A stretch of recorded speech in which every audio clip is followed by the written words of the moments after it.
मोदी जी ने एक ऐसा जियोपॉलिटिकल अर्थक्वेक खड़ा कर दिया। मोदी जी ने नहीं किया है तो प्लान अजीत डोभाल का। इतना ज्यादा बड़ा प्लान है कि आपने पूरे रीजन को हिला के रख दिया। हिलाया भी इतना है कि पाकिस्तान चूहों की तरह भाग रहा है। कल रात को उन्होंने अफगानिस्तान को अटैक भी कर दिया। क्यों? क्योंकि तालिबान का फॉरेन मंत्री भारत में लैंड किया है।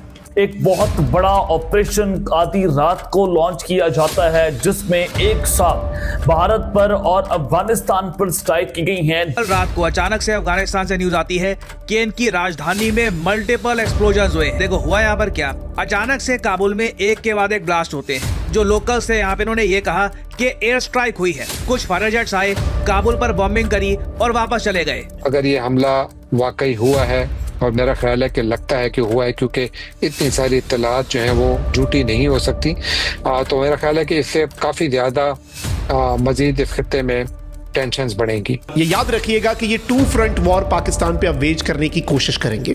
अफगान बॉर्डर के ऊपर ये एक क्विक रिएक्शन देने की कोशिश करेंगे। अब ये बाकायदा तौर पर एक जंग का आगाज हो गया। इसके बाद भारत क्या करेगा, अफगानिस्तान क्या करेगा? और ये बदला है बेसिकली उन 11 जो हमारे शोहदा हैं उनका। ये इवेंट हुआ है पाकिस्तान के डिफेंस मिनिस्टर के इनफ इज इनफ बोलने के बाद। ये जो क्लिप है पाकिस्तान के रक्षा मंत्री ख्वाजा आसिफ की, ये मैं आपको दिखाना चाहता हूँ। फिर हम बात करेंगे कि टाइमिंग इस ब्लास्ट की इतनी ज्यादा इंपॉर्टेंट क्यों है। जिस मट्टी पे से उनको फायदा मिल रहा है, जिस मुल्क से, जिस सरजमीन से उनको फायदा मिल रहा है, उस मुल्क के साथ दुश्मनी कर रहे हैं।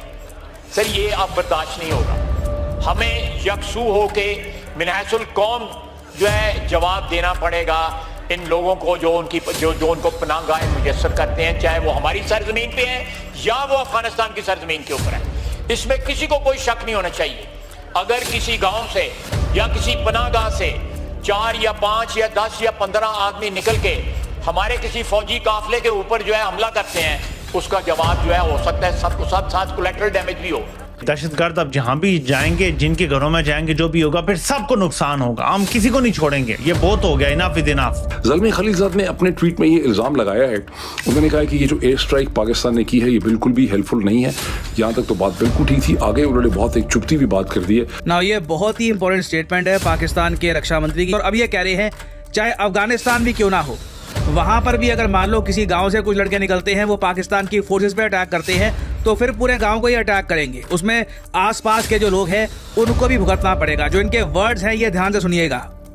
उसको सबको सब भुगतना पड़ेगा। जहां पे उनकी पनाहगाहें होंगी उनको भी भुगतना पड़ेगा, और जो लोग उनको पनाहगाह देते हैं उनको भी भुगतना पड़ेगा। Enough is enough. ये अब जो हमारे सब्र का पैमाना जो है पाकिस्तान की हुकूमत का, पाकिस्तान की अफवाज का जो है लबरेज हो चुका है। हम अपनी अफवाज के साथ इस मसले पे खड़े हैं। लेकिन अब देखना ही होगा कि तालिबान का रिएक्शन क्या आता है। उसकी वजह यह है कि दोनों मुल्कों के दरमियान ताल्लुकात, मेरा ख्याल है कि एक बदतरीन दौर से गुजर रहे हैं। जी इनफ इज इनफ। कितने जनाजे उठाए जा सकते थे, रोज कोई फौजी जवान शहीद होता है। अब तो ऐसे लगता है कि जैसे मतलब अगर किसी दिन कोई खबर नहीं आ रही तो हम उस दिन खुशी मना रहे होते हैं कि आज अमन रह गया। और इस वक्त ये हमला करके पाकिस्तान ने अगर एक बहुत बड़े अपने दुश्मन को ठिकाने लगाया, लेकिन साथ ही अफगानिस्तान को क्या पैगाम दिया एक ऐसे वक्त जब उनका फॉरेन मिनिस्टर इस वक्त भारत में है। इसी स्टेटमेंट के बाद अचानक से अफगानिस्तान की कैपिटल में ब्लास्ट होते हैं एक के बाद एक। और टाइमिंग आप अगर देखें ये कैसे टाइम में हुआ है जब तालिबान की जो भी अभी सरकार है वहां पर अजीब है इन अफगानिस्तान, उनके जो विदेश मंत्री हैं वो भारत की विजिट के लिए आ रखे हैं। जी हाँ, 1 हफ्ते तक अफगानिस्तान के जो विदेश मंत्री हैं ये भारत में रहेंगे। उसी टाइम ऑलमोस्ट आप कह लीजिए रीजन में एक मैसेज सेंड करते हुए रिपोर्ट ये किया जा रहा है कि पाकिस्तान की एयरफोर्स ने एयर स्ट्राइक्स की है काबुल की। एक ओपनिंग मूव है जियोपॉलिटिकल चेस गेम की, जो भारत ने कभी खेली ही नहीं।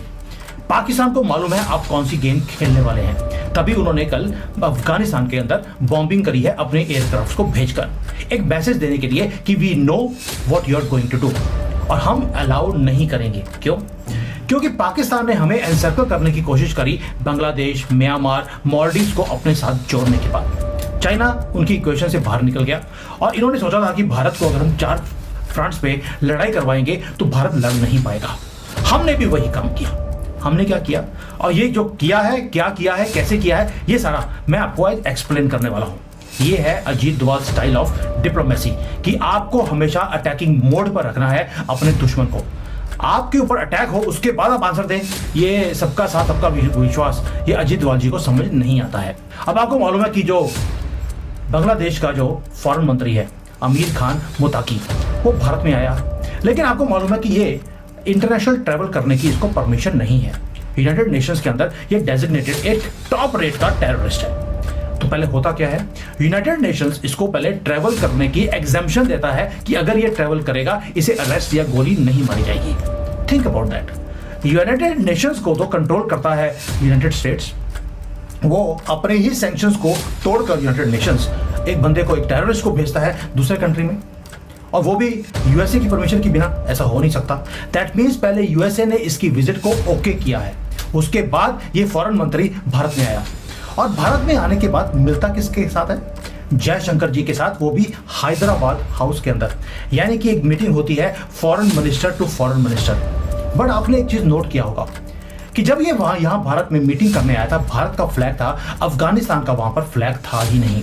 यानी कि पूरा प्रोटोकॉल आपने दिया उनको विदाउट द फ्लैग, कि आपने हमने बोल दिया अभी हमने आपकी गवर्नमेंट को रिकॉग्नाइज नहीं किया है, आपको फॉरेन मंत्री हमने रिकॉग्नाइज कर लिया। ये बहुत बड़ी डिप्लोमेटिक एक लैंग्वेज होती है। यही डॉट्स हैं जो आप देखेंगे तो आपको समझ आएगा कि जियोपॉलिटिक्स कैसे चलती है और कैसे ये ऑप्टिक्स इंपॉर्टेंट होते हैं। लेकिन यूएसए ने ये परमिशन दिया क्यों? ऐसी कौन सी उनकी मां मर रही थी अमेरिका ट्रम्प की कि उसने तालिबान के टेररिस्ट को ट्रैवल करने की परमिशन दे दी? उसका रीजन है कि 8000 किलोमीटर दूर अफगानिस्तान से वॉशिंगटन को कुछ चाहिए अफगानिस्तान के साथ, उसको चाहिए बागराम एयरबेस, ये रहा। और अमेरिका का ये क्राउन ज्वेल होता था अफगानिस्तान के अंदर, फोर्ट्रेस, एक किला जिसको कोई तोड़ नहीं सकता। और अफगानिस्तान ने बोल दिया अमेरिका को हम दोबारा से अपनी धरती पर लैंड नहीं करने देंगे, अगर आए तो तुम्हारी कबर खुदेगी। 20 साल अमेरिका ऑलरेडी लड़ता रहा, वो अब अफगानिस्तान में दोबारा नहीं जाना चाहता। और यहीं पर चीजें इंटरेस्टिंग होती हैं। चाइना भी कंट्रोल चाहता है इस एयरबेस का, ताकि वहां से वो पाकिस्तान को सपोर्ट करता रहे, ईरान को सपोर्ट करता रहे और अमेरिका को दूर रखे मिडिल ईस्ट से। यूएसए चाइना की एंट्री को अलाउ नहीं करेगा। लेकिन तालिबान ने बोला ना मैं यूएसए को अलाउ करूंगा ना चाइना को। हाँ, हमारा इंटरेस्ट है कि यहां पर अगर भारत आकर बैठ जाए तो हम इंटरेस्टेड हैं इस बेस को हम भारत के साथ जॉइंटली हम मॉनिटर कर सकते हैं। क्यों?